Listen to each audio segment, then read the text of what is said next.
iBuyer sales soar 123% in SoCal from the Orange County Register by Jeff Collins. So, a Zillow analysis shows that home sales to the top four iBuyer companies more than doubled in Southern California in the past spring, jumping 123% from the quarter before to an all time high of 789 homes, or 1.2% of those homes sold. So, those four companies, iBuyer companies, are Open Door, OfferPad, Redfin, and Zillow.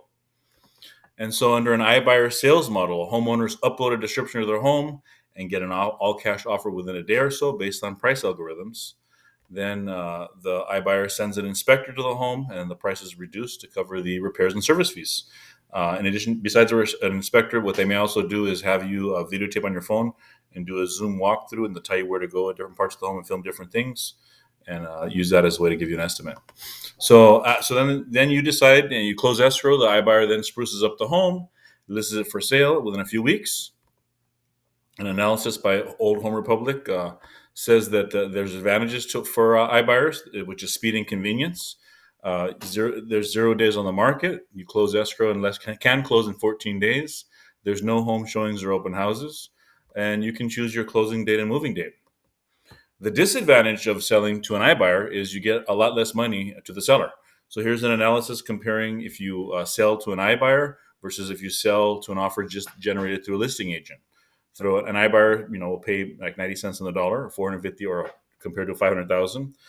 The repair cost, the iBuyer decides the repair costs through a listing agent.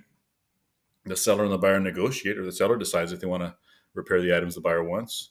The professional fee, a convenience fee of 9 to 15% for an iBuyer, that's about $40,000 at 9%. The listing agent, commissions are between 4 and 6%. Redfin charges 4%. That comes out to $20,000. Closing costs of 3% is $13,500. Closing costs of 3% at $500,000, a little bit more, $15,000. And so in the iBuyer scenario, without considering the repairs, the selling to an iBuyer will net $396,500. Through a listing agent without considering repairs is $465. So it's quite a lot more here if you use a listing agent than you use an iBuyer. My take is the iBuyer buys at a discount with no buyer competition, and they take your property that they've purchased and then they put it on the market, and buyers compete for what was your home. Okay, so my recommendation is to get both offers. Work with a listing agent like myself that will allow you to continue selling on your own. So if for example, I generate offers for you that are less after commission than the offers that you're able to get through iBuyers, then go ahead. Sell it to the iBuyer. You pay me no commission. So will iBuyers buy more properties? The answer is yes, and here's when. First, we'll have, once again, COVID-19 herd immunity, a vaccine for kids. Kids will be in school, which is happening now.